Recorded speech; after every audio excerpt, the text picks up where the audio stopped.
La semana en RCR, actualidad, entrevistas, comentarios del acontecer nacional e internacional en la semana en RCR.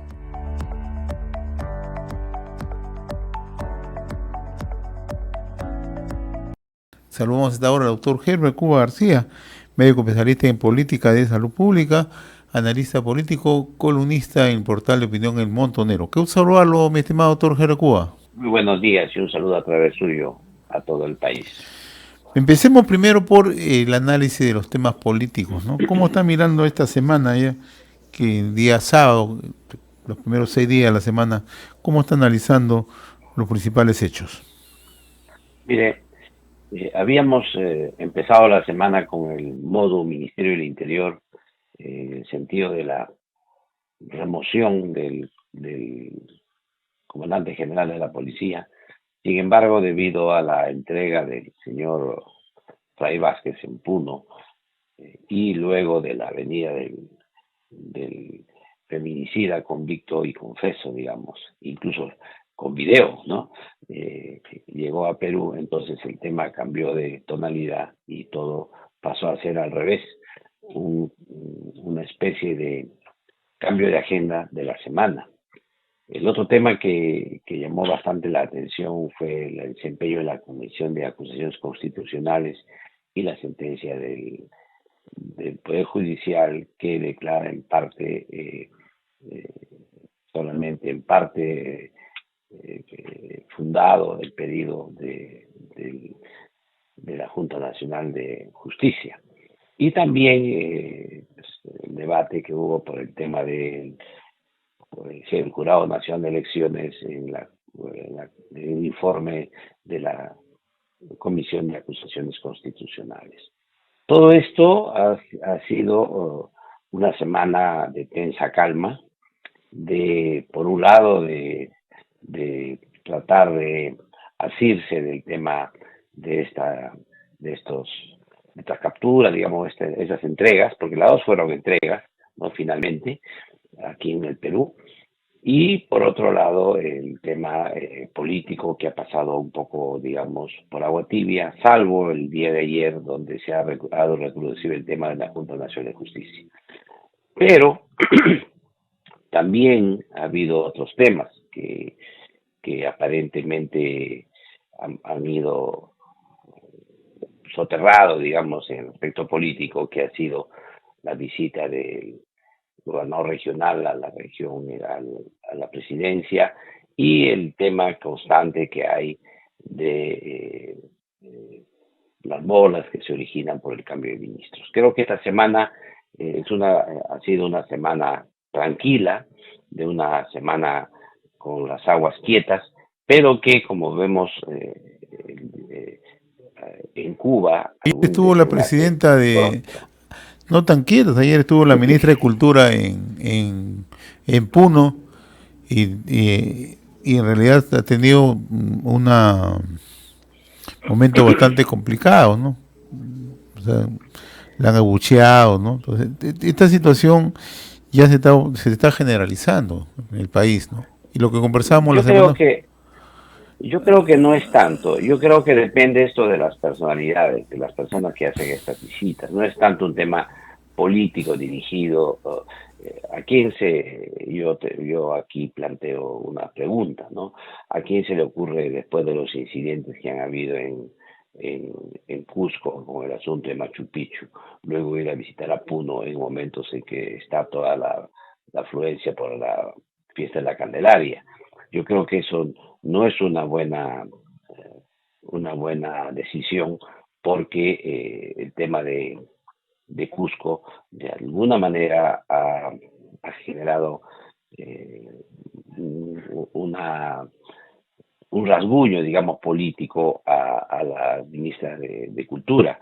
Por otro lado, no nos olvidemos que el resultado de esas protestas en Cusco ha sido que por fin se le transfiera a Cusco la Dirección Regional de Cultura, aunque no a Machu Picchu, porque es un patrimonio universal y es eso manejado por la presidencia del Consejo de Ministros, pero ya la Dirección General de Cultura ha sido descentralizada a Cusco. Esto implica, de alguna manera, que ha habido un forcejeo entre el gobierno nacional y el gobierno regional por este tema. Entonces, en estas circunstancias, saliendo de este tema, visitar Puno, que también tiene una afluencia turística que viene empaquetada con la de Cusco, yo creo que es sumamente complicado. Yo creo que ha sido una mala decisión por el momento y la circunstancia en que se da esa visita.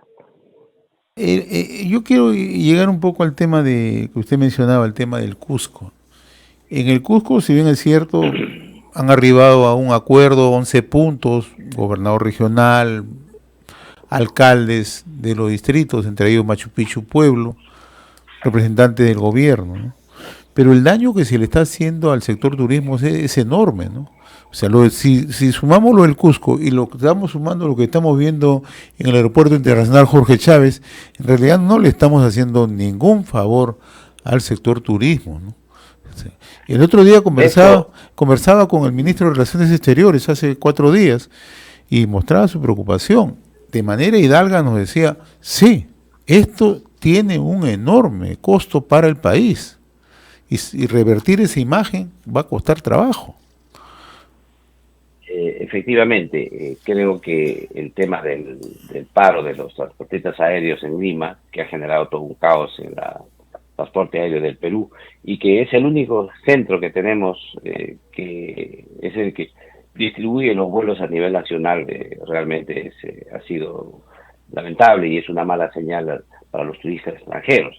Pero esto, luego, unido a lo de Cusco, pero además este intento de ir a Puno, no sé, en esta circunstancia de la ministra de Cultura, creo que no son buenas señales porque de alguna manera, como son personajes públicos, son noticias que dan vuelta al mundo y lo que puede ser visto como un asunto pequeño para nuestra cultura, a nivel internacional esto puede tener una lectura distinta. Genera como una sensación de inestabilidad política y de riesgos de acudir al país. No nos olvidemos que el tema del conflicto de Cusco ha develado no solamente el tema de la transparencia en la adquisición del boletaje, sino también la existencia de una serie de empresarios pequeños, cusqueños, que están, digamos, ligados de alguna manera también al tema ilegal en Cusco, y por eso es que es complicado que cuando señales que la venta sea transparente por una plataforma digital, señalen que debe haber una cuota para la venta personalizada, digamos, presencial. Doctor Cuba. Esto genera una enorme controversia en ese tema. Doctor Cuba, y ahí hay un problema bastante serio, ¿no?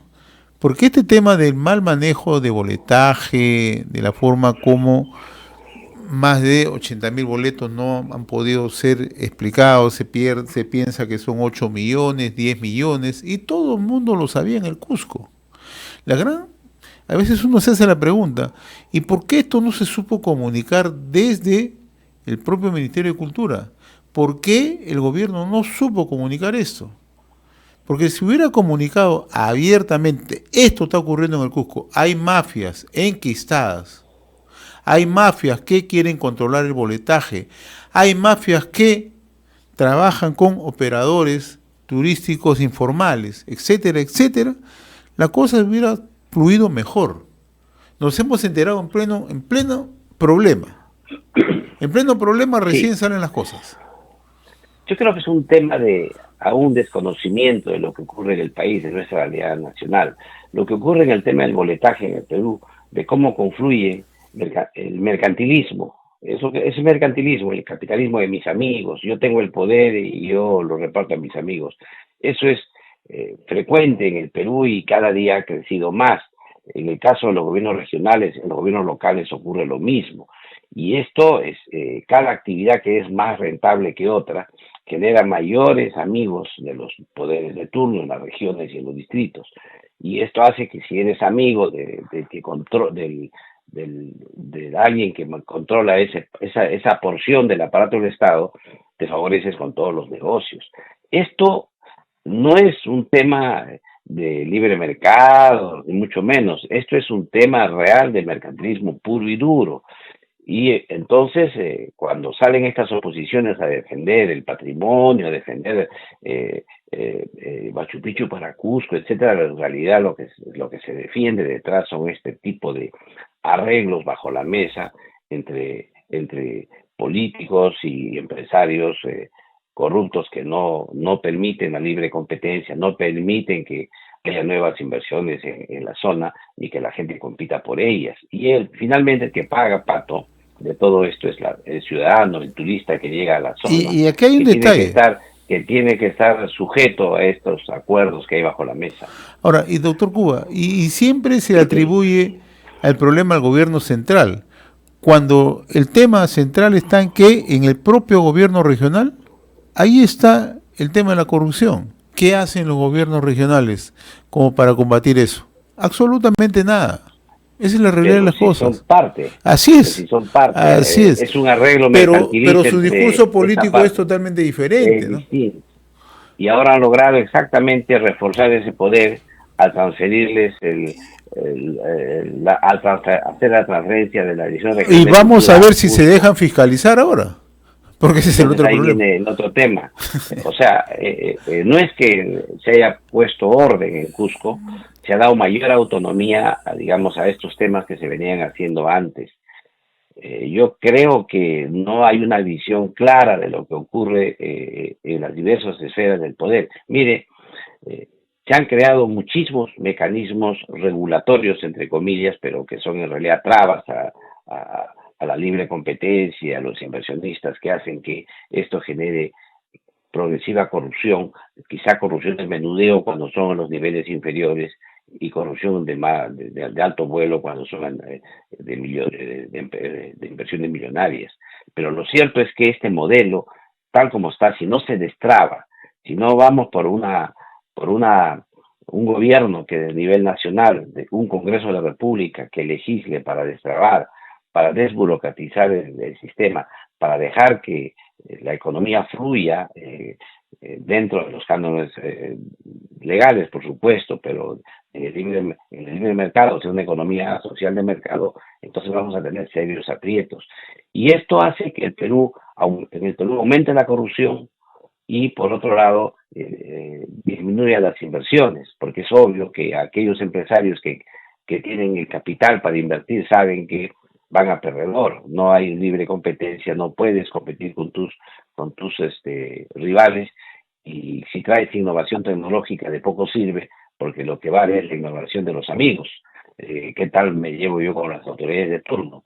Y entonces aquí se frena la innovación tecnológica, la innovación científica, los nuevos mecanismos, la nueva innovación de gestión de los temas, sean estos hoteleros, sean estos de turismo, sean estos inclusive de ciencia, de servicio de salud, escuelas, todo eso. Por eso es que es muy importante que se tome una decisión clara de destrabar todo este sistema, de desburocratizar para luchar contra la corrupción. La corrupción es la suma de todo eso. Y el Perú ha crecido en el ranking mundial contra la corrupción enormemente. Hay un deterioro creciente de los niveles de transparencia en el país desde ya más de una década que esto viene ocurriendo siempre en detrimento de la honradez. Por eso es que creo que si el gobierno quiere hacer las cosas distintas, debería tener aquí algo que se propuso en su momento, ¿no? Un pacto por la integridad, por la honradez, la transparencia, y esto pasa por, en primer lugar, eliminar esta burocracia, eliminar estas trabas innecesarias, destrabar, desburocratizar para poder transformar el país. Comentemos su reciente artículo, doctor Cuba. INEI, radiación solar y cáncer de la piel. Nos quedan 3 minutos, por favor.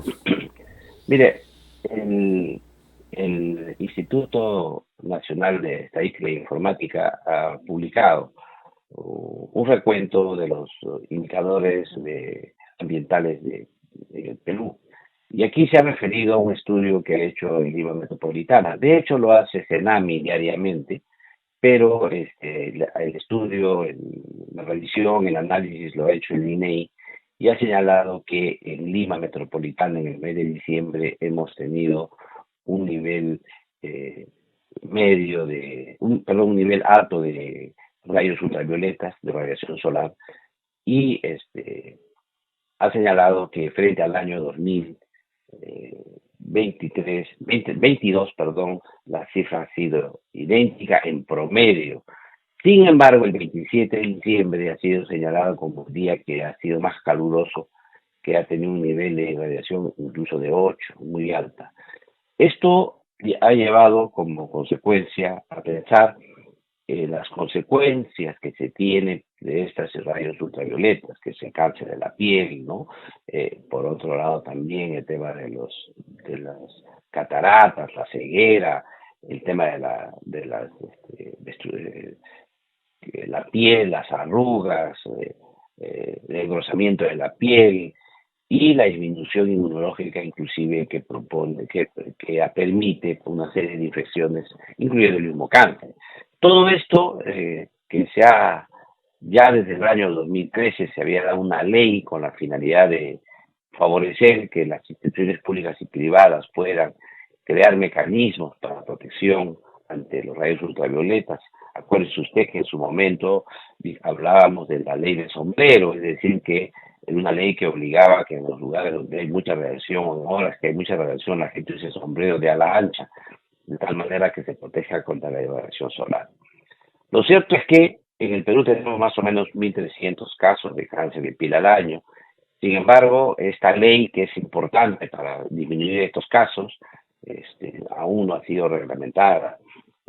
Y por lo tanto no se puede todavía ver qué mecanismos hay para que el Ministerio de Trabajo y Promoción Social y el Ministerio de Educación puedan mejorar esto. Pero además esta norma señala que va a haber fiscalización y sanción. Si no hay reglamento, si no se tipifican las faltas, es poco probable que se puedan aplicar sanciones. Por lo tanto, la ley hasta la fecha es letra muerta. Felizmente, que el Ministerio de Educación, ya el año 2017, con una resolución secretarial, ha implementado una serie de medidas para los escolares. Y de esa manera ha logrado, por ejemplo, pautas como que antes de las 10 de la mañana y después de las 6 de las 4 de la tarde se puedan hacer actividades al aire libre. El resto es adecuado hacerlo en ambientes que tengan techo. Por otro lado, también ha implementado bebederos en los hospitales, en los colegios, para evitar la deshidratación. Luego, la educación que se tiene con ellos, el uso de sombreros de ala ancha en los lugares donde la emisión de rayos ultravioletas es alto, y un seguimiento continuo a los reportes que hace CENAMI para saber exactamente cuál es el nivel de radiación. Lo cierto es que el día de mañana es el Día Nacional del Cáncer y el día 6 de febrero es el Día del Lunar, que es uno de los cánceres de piel más terrible, que es el melanoma, y que es el que nos da casi estos 1.300 casos de cáncer al año. Y en ese sentido he querido hacer una reflexión para reconocer que ya el Ministerio de Salud se encuentra en proceso de implementación de esta reglamentación que toma su tiempo, porque involucra otros sectores, no solamente al Ministerio de Salud. Esta es una ley que interviene sobre todo en los determinantes sociales, porque son actividades que hacen otros sectores, a diferencia del MINSA, pero que tienen impacto importante en la salud. Por eso es que tenemos que exigir que las autoridades del Ministerio de Trabajo y Promoción del Empleo, de Educación, que participan directamente, y el propio Ministerio de Salud nos promulguen el reglamento en el más breve plazo, y luego las instituciones cumplan con esta norma que puede hacer desde el trabajo conjunto la disminución de nuevos casos de cáncer, y de esa manera no solamente mejorar la salud de la población, sino darle facilidades al gobierno para que pueda usar menos recursos en el sector salud. Muy bien, doctor Heber Cuba, como siempre muy agradecido por su participación semana a semana a través de RCR, Red de Comunicación Regional. Le agradezco la gentileza, que tenga buen fin de semana, muy amable. Un abrazo una vez más. Gracias. Hemos presentado La Semana en RCR.